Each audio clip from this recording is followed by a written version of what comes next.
ভাবি একজন অসুস্থ হাসপাতালে, তার জন্য ভাত নিয়ে যাবো। কবুতর নিয়ে আসলাম 3টা, ওগুলো রান্না করে নিয়ে যাবো এখন। সাথে মুরগির মাংস কষায় রান্না করব। পরিষ্কার করে নিলাম, এখন পেঁয়াজ ভেজে নিলাম, আদা রসুন বাটা দিয়ে দিলাম, মশলা দিয়ে দিচ্ছি, হালকা হালকা দিচ্ছি। অসুস্থ, জাল খাইতে পারবে না, বেশি মশলা খেতে পারবে না। ভাবিটার কাছে ছেলে হয়েছে, হসপিটালে আছে। হালকা পানি দিব। দুপুরের জন্য নিয়ে নিব। এখন সকাল 8টা, সাড়ে 8টা বাজছে। গ্যাস নাই, দেখেন হালকা গ্যাস, এই গ্যাসে রান্না করে ফেলতেছি। বিসমিল্লাহ বিসমিল্লাহ।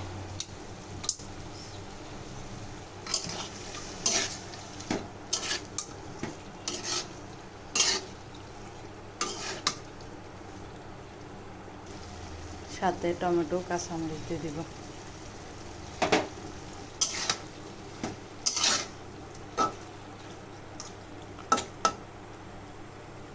মাংসতে সব মশলা দিয়ে দিলাম, দেখাই নাই।